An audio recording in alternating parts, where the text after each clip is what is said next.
proibição. Não sou médico, não existia nada documentado, e tem, historicamente, tem vários relatórios pedidos por diversos governos, inclusive no Brasil, em que basicamente médicos, cientistas se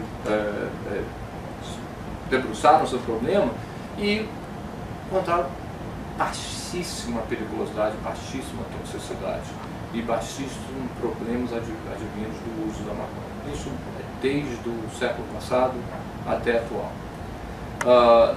Isso não quer dizer que ela não seja, que ela seja inócua, que ela não seja perigosa. Tem certos perigos. Tudo pode ser abusado. Você pode pela boca, pode ser abusado. Açúcar, por exemplo, é a principal droga do mundo. É a que faz mais mal, a que bota mais gente no hospital, a que tem mais efeitos de deletério ao ser humano. E não é proibido, na verdade, talvez seja a única droga totalmente liberada. Então a maconha não está isenta disso, tem vários problemas. Ela altera o funcionamento do cérebro de uma forma importante, porque, como eu falei, o sistema endógeno, onde a maconha vai atuar, que a gente chama de sistema endocannabinoide, porque a maconha que vem da planta, ela usa receptores dentro do cérebro, chamados receptores canabinoides, ou endocannabinoides. E a gente tem dentro do nosso cérebro moléculas que atuam semelhantes à maconha, porque vão usar esses receptores. A planta toma carona desse sistema. O sistema endocannabinoide é o maior sistema de comunicação intercelular que tem dentro do cérebro. Então, seria impensável que o uso da maconha, especialmente abusivo, não fosse acarretar problemas. Então, tem problemas de ordem motora, ordem cognitiva, de memória. Certamente altera esses processos, mas altera de forma permanente, altera de forma aguda, muda a fisiologia a ponto de ser perigoso. Então, a primeira coisa, a toxicidade da maconha é zero.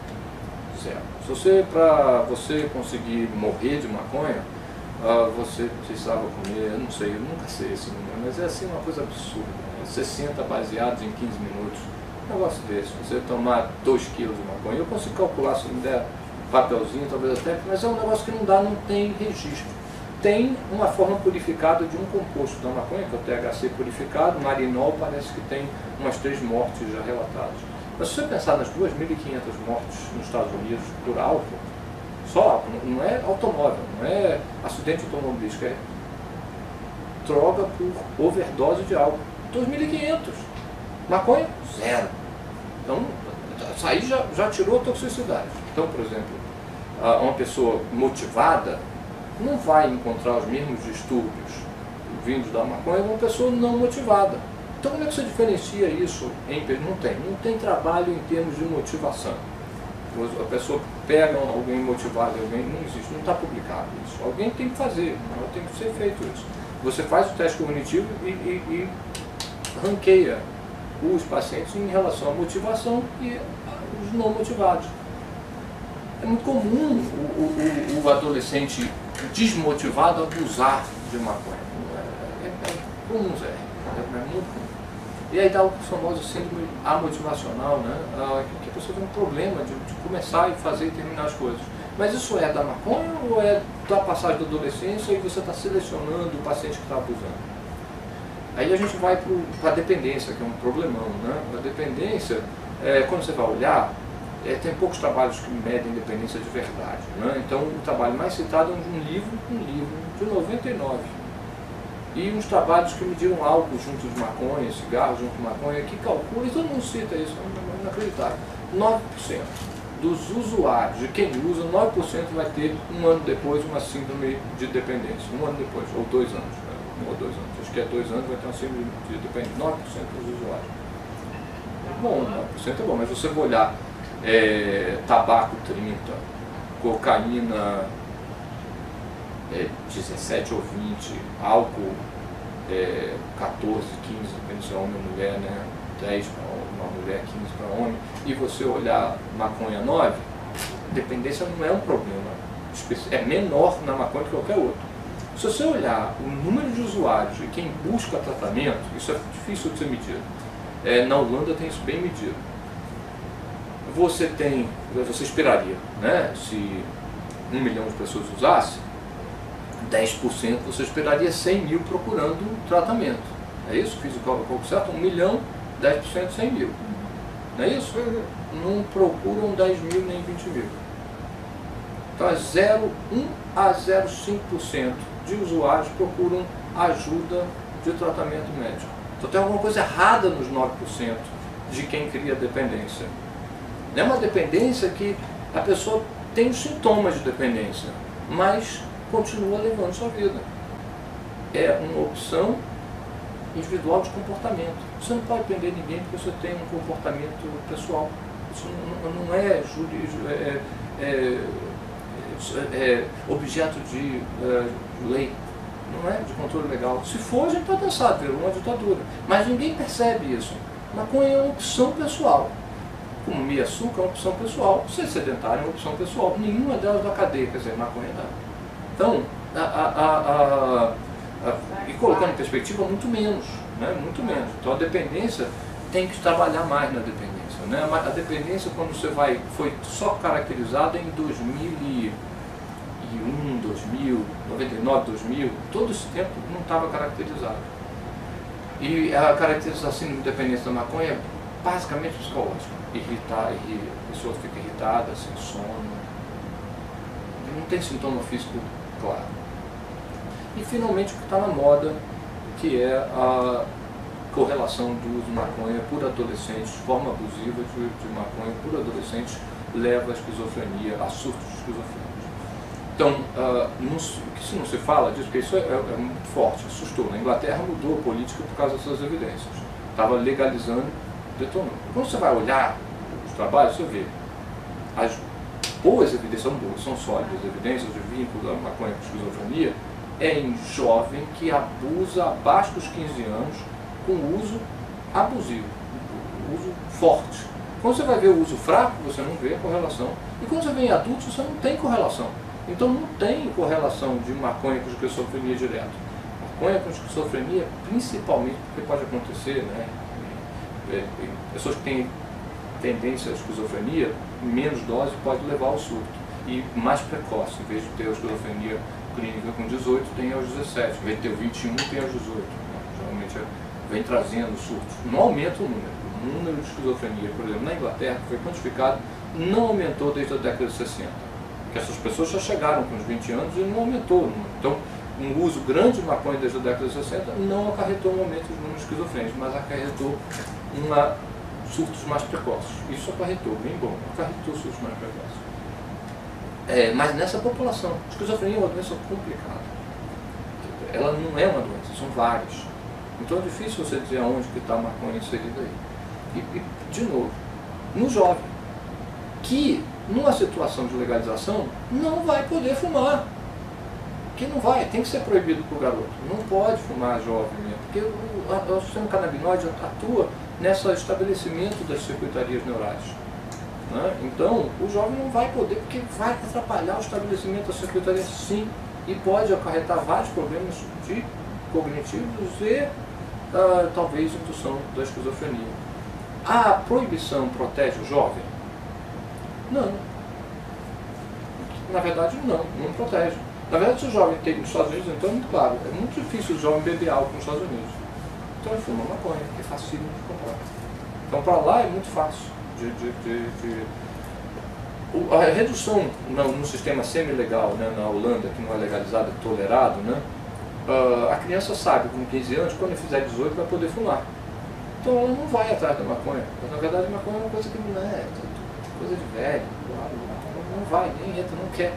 Então o número de adolescentes usando maconha atualmente na Holanda é menor do que os adolescentes em proporção a outros Estados Unidos. Quer dizer, um sistema de legalização ia reduzir o consumo, muito provavelmente. Isso aí, em Portugal é assim, Holanda é assim. Espanha não é, Estados Unidos é proibido. Espanha, que teve uma tolerância, aumentou o uso por adolescentes. Mas tem todo um contexto. Mas, no geral, as coisas acontecem em diferentes países. No geral, a ideia é se legalizar vai diminuir o uso por jovens. Porque o cara, quando eu fizer 18 anos, eu fumo. Eu acho que só deve se fumar depois dos 23. não acho que deva fumar antes, não. Eu sou até mais rigoroso nisso. Não acho que o fumo precoce antes dos 20 anos, 21, 23 anos, não é bom. A gente está estabilizando as nossas sinapses durante esse período. As nossas sinapses dão um pico muito alto, depois diminui. Pica lá pelos 16, 17 anos e depois diminui lá pelos 20 e poucos anos, né, 24 anos. Dá uma estabilizada e fica. Então, tudo isso com uma variação entre as pessoas. A planta está proibida e impede o estudo dela de forma de qualidade. Essa é outra razão para legalizar. Você aumentar o número de estudos científicos. Usos médicos ou mesmo dos seus compostos. Né? As pessoas que trabalham em laboratório têm enorme dificuldade, por exemplo, de estudar o canabidiol. Geralmente obtém esse canabidiol de forma ilegal ou bota no bolso, compra nos Estados Unidos, bota no bolso e traz. Não é legalizado no Brasil e em muitos países também é muito difícil trabalhar. E é uma planta com muitos usos médicos, muitos usos médicos. Então, em 61, ela foi caracterizada como uma planta perigosa pela ONU, perigosa sem uso médico, junto com a heroína. O que é um absurdo completo. Né? Completo. E o LSD também. Absurdo completo. Tanto o LSD também tem uso médico. Sendo que um dos compostos, o THC, na forma purificada, marinol, ele é nível 2, ele tem uso médico. É incrível essa planta que tem, é sem uso médico. E a outra, inclusive 68 diz assim, ó, em 15 anos tem que parar a pesquisa médica com a planta. Absurdo. O potencial médico da maconha é altíssimo. Por que os médicos não receitam, se é uma droga maravilhosa? São duas razões que os médicos não receitam. São duas razões que os médicos não receitam. Uma é eles sofrem as mesmas influências que todos nós. Então o médico, não, maconha é perigosa, diz que deixa maluco, diz que comete crime, diz que mata, maconha mata neurônio, e o médico diz, não, nem olha. Eu, por muito tempo, durante anos, sempre achei que a maconha devia ser legalizada, mas eu falava assim, deve ter uma razão porque é proibido. Claro que tem uma razão porque é proibido, né? E aí, vai passando os anos, vou virando cientista, vou lendo coisas, não, tem uma razão para proibido, né?